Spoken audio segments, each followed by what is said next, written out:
सुनते हैं Edgar Allan Poe की कहानी द टेल टेल हार्ट। सच कहूं तो मैं बहुत ज्यादा नर्वस था, मतलब हद से ज्यादा एंशियस। लेकिन लेकिन तुम मुझे पागल क्यों बोल रहे हो? बीमारी ने मेरे सेंसेस को बर्बाद नहीं किया, बल्कि और तेज कर दिया था। सबसे ज्यादा तो मेरे सुनने की पावर बढ़ गई थी। तुम यकीन नहीं मानोगे, मुझे जमीन से लेकर आसमान तक की हर चीज सुनाई दे रही थी, यहां तक कि पाताल की भी। अच्छा, तो फिर मैं पागल कैसे हुआ? जरा ध्यान से सुनो और देखो कि मैं कितने शांत और चिल दिमाग से तुम्हें पूरी कहानी सुनाता हूँ। दिमाग में ख्याल पहली बार कब आया यह बताना तो इम्पॉसिबल है, लेकिन एक बार जब आया तो दिन रात मेरे दिमाग में ही घूमता रहा। कोई पुरानी दुश्मनी नहीं थी, कोई गुस्सा नहीं था। मैं उस बूढ़े आदमी को पसंद करता था। उसने कभी मेरा कुछ बिगाड़ा भी नहीं, ना ही कभी मेरी बेइज्जती ही की थी। साथ ही बता दूं कि मुझे उसके पैसों या सोने से भी कोई लालच नहीं था। मुझे लगता है कि सारा चक्कर उसकी आंख का था। हाँ, वही थे, वही उसकी आंखें। उसकी आंखें बिल्कुल गिद्ध जैसी थी, हल्की नीली, जिस पर एक अजीब सी परत जमी थी। जब भी वो आंख मुझ पर पड़ती तो मेरी रीढ़ में सिहरन दौड़ जाती। बस फिर क्या था, धीरे धीरे मैंने तय कर लिया कि उस बूढ़े का खेल खत्म करना होगा, ताकि उस मनहूस आंख से हमेशा के लिए पीछा छूट जाए। अब मेन बात समझो, तुम्हें लगता है कि मैं पागल हूं? पागल लोगों में इतना दिमाग कहाँ होता है? काश तुमने देखा होता कि मैंने कितने समझदारी, सावधानी और शातिर दिमाग से काम किया। जिस हफ्ते मैंने उसका मर्डर करने का प्लान बनाया था, उस पूरे हफ्ते में उससे जितना मीठा बोला उतना पहले कभी नहीं बोला था।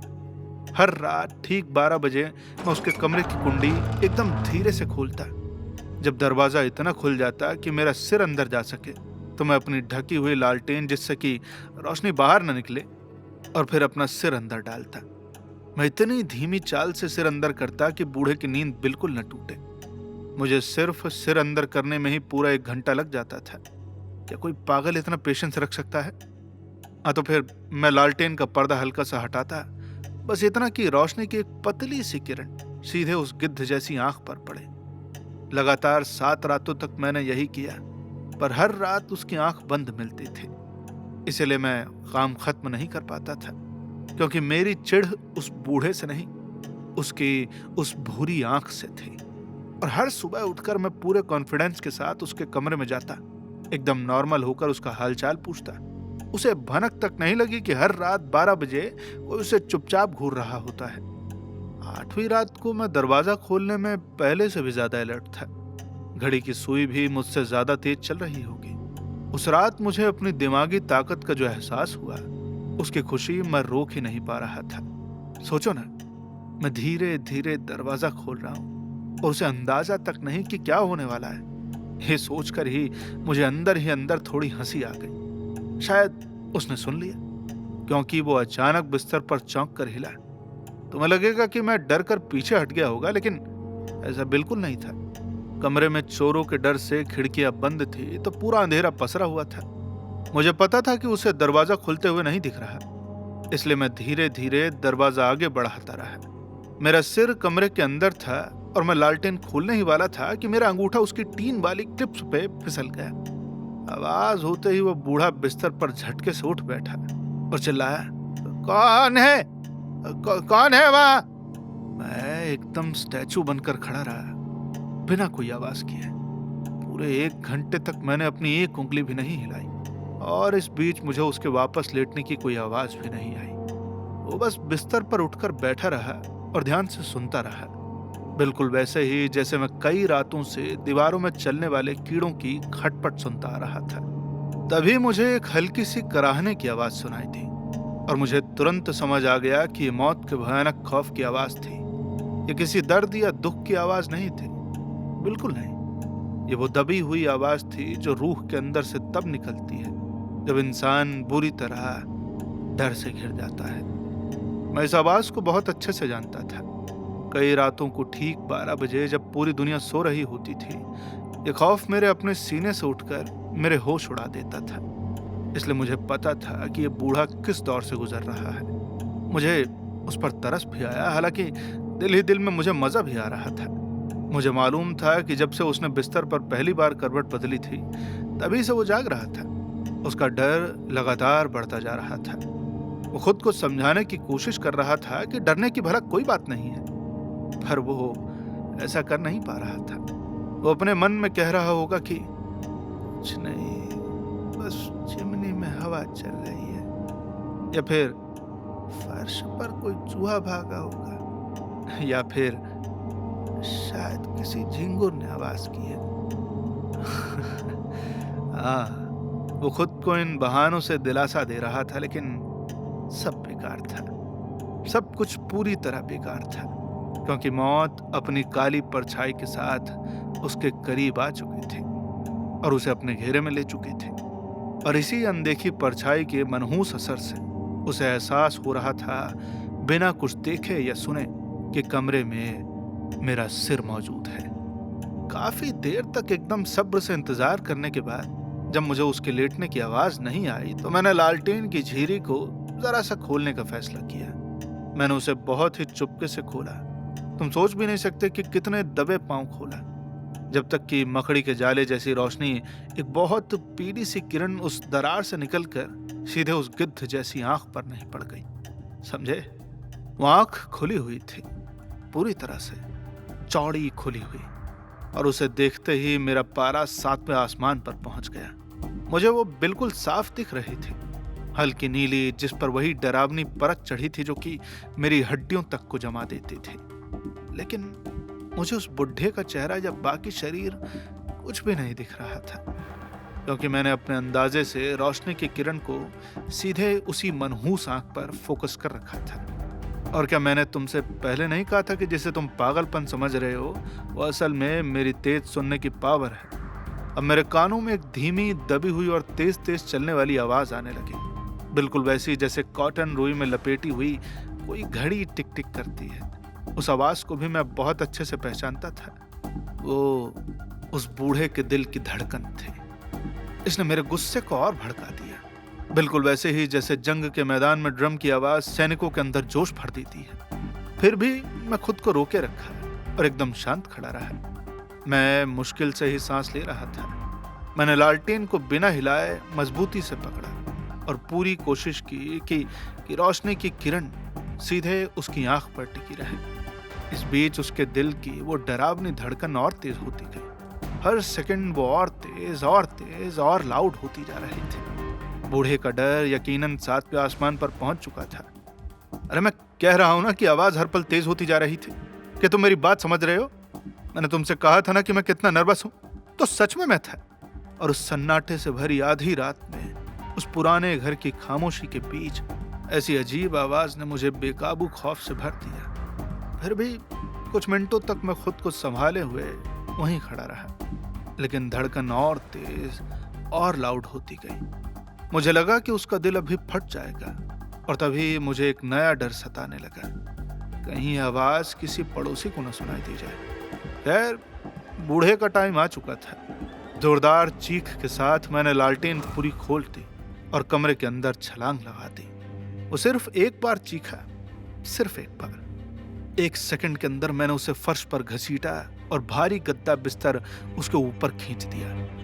काम को यहां तक पूरा होते देख मैं दिल खोलकर मुस्कुराया, लेकिन कई मिनटों तक दिल की वो दबी हुई धड़कन चलती रही। हालांकि इसमें मुझे कोई टेंशन नहीं हुई।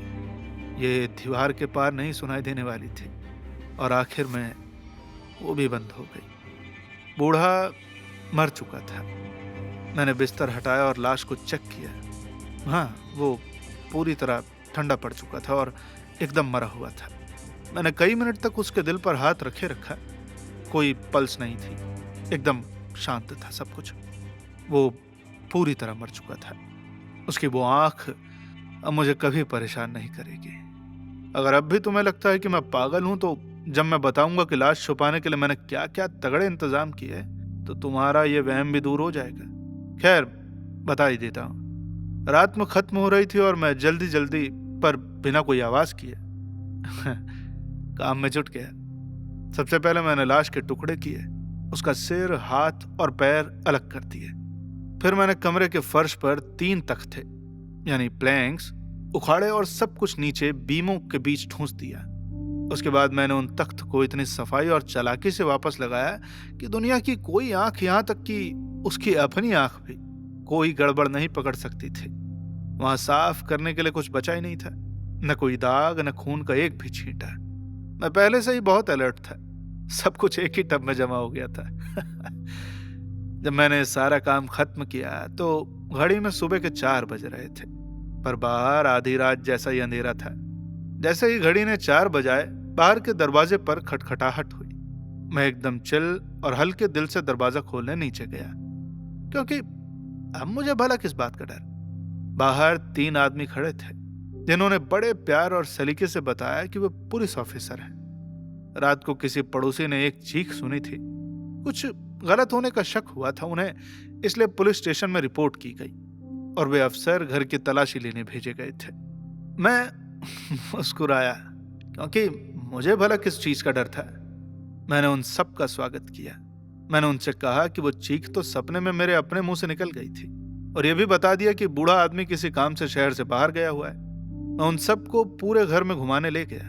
मैंने उनसे कहा, आप चाहें तो अच्छे से छानबीन कर लें, ढूंढ लीजिए। आखिरकार मैं उन्हें उसी के कमरे में ले गया। मैंने उन्हें उसकी तिजोरी और सामान दिखाया, जो एकदम सेफ और वैसे का वैसा ही पड़ा था। अपने ओवर कॉन्फिडेंस में मैं कमरे के अंदर कुर्सियां तक ले आया और उनसे कहा कि यहां बैठकर अपनी थकान मिटाएं, जबकि मैं खुद अपनी जीत के पूरे स्वैग में अपनी कुर्सी ठीक उसी जगह डालकर बैठ गया जिसके नीचे उस बुढ़े की लाश दबी पड़ी थी। तो मैं बता दूं कि पुलिस वाले पूरी तरह कन्विंस हो चुके थे। मेरे बात करने के तरीके ने उन्हें भरोसा दिला दिया था और मैं एकदम रिलैक्स था। वे आराम से बैठ गए और जब मैं खुशी खुशी जवाब दे रहा था तो वे इधर उधर की कैजुअल बातें करने लगे। लेकिन थोड़ी ही देर में मेरा चेहरा पीला पड़ने लगा और मेरे मन में बस यही आने लगा कि ये लोग यहाँ से जल्दी निकले। मेरा सिर भारी होने लगा और मुझे लगा जैसे कानों में कोई घंटी बज रही हो, पर वे लोग वहीं बैठे रहे और अपनी बातों में लगे रहे। वो बजने की आवाज और साफ होने लगी, लगातार बजती रही और बिल्कुल क्लियर होती गई। उस फीलिंग से ध्यान हटाने के लिए मैं और खुलकर बातें करने लगा, लेकिन वो आवाज और पक्की होती गई, यहां तक कि मुझे समझ आ गया कि यह आवाज मेरे कानों के अंदर की नहीं थी। सच कहूं तो अब मेरा चेहरा पूरी तरह उड़ चुका था। फिर भी मैं और तेजी से जोरदार आवाज में बोलने लगा, लेकिन वो आवाज बढ़ती ही जा रही थी। अब भला मैं क्या करता? वो एक धीमी, दबी हुई और तेज चलने वाली आवाज थी, बिल्कुल वैसी जैसे कॉटन में लिपटी हुई कोई घड़ी टिक टिक करती है। मेरी सांस फूलने लगी और फिर भी उन अफसरों को कुछ सुनाई नहीं दे रहा था। मैं और जल्दी जल्दी पूरे इमोशन के साथ बोलने लगा, लेकिन आवाज लगातार बढ़ती जा रही थी। मैं अपनी जगह से उठ खड़ा हुआ और हाथ पैर हिलाते हुए ऊंची आवाज में फालतू की बातों पर बहस करने लगा, पर वो आवाज फिर भी बढ़ती रही। ये लोग यहां से जा क्यों नहीं रहे थे? मैं गुस्से में लाल पीला होकर कमरे में भारी कदमों से इधर उधर चक्कर काटने लगा, जैसे उनकी बातों से मुझे बहुत गुस्सा आ रहा हो। लेकिन वो आवाज तो बस बढ़ती ही जा रही थी। ये भगवान, मैं भला क्या करता? मेरे मुंह से झाग निकलने लगा। मैं बौखला गया, गालियां बकने लगा। जिस कुर्सी पर मैं बैठा था मैंने उसे जोर जोर से फर्श के तख्तों पर रगड़ा, पर वो आवाज बाकी सब शोर को दबाकर बाहर आ रही थी और लगातार तेज होती जा रही थी। वो और लाउड और फिर और ज्यादा लाउड होती चली गई। और वो पुलिस वाले, वे अब भी मजे से बातें कर रहे थे और मुस्कुरा रहे थे। अरे क्या सच में ये पॉसिबल था कि उन्हें कुछ सुनाई नहीं दे रहा था? नहीं भगवान, बिल्कुल नहीं। वे सब सुन रहे थे। उन्हें पूरा शक था। वे सब जान चुके थे और वे सिर्फ मेरे डर का मजाक उड़ा रहे थे, मेरी खिल्ली उड़ा रहे थे। उस वक्त मुझे यही लगा और आज भी मुझे यही लगता है, पर इस तड़प से तो कुछ भी बेहतर था। उनके स्ताने और दिखावे से तो कोई भी सजा झेलना आसान था। मैं उनकी वो झूठी मुस्कान अब और बर्दाश्त नहीं कर सकता था। मुझे लगा कि या तो मैं जोर से चीख पड़ूंगा या फिर वहीं मर जाऊंगा। और अब फिर से सुनो, आवाज और तेज और तेज और तेज, बहुत तेज। अरे कमीना, मैं पूरी ताकत से चीख पड़ा। अब और नाटक मत करो। अरे मैं अपना गुनाह कबूल करता हूं। उखाड़ फेंको इन लकड़ी के तख्तों को। ये ठीक है, ये उस मनहूस बूढ़े के दिल की भयानक धड़कन है। तो ये थी एक छोटी सी कहानी, द टेल टेल हार्ट, जो कि यहीं खत्म होती है। आपको ये कहानी कैसी लगी हमें कमेंट बॉक्स में बताना ना भूलें। जल्दी मिलेंगे आपसे किसी और कहानी के साथ। तब तक के लिए सुनते रहिए और अपना ख्याल रखिए। धन्यवाद।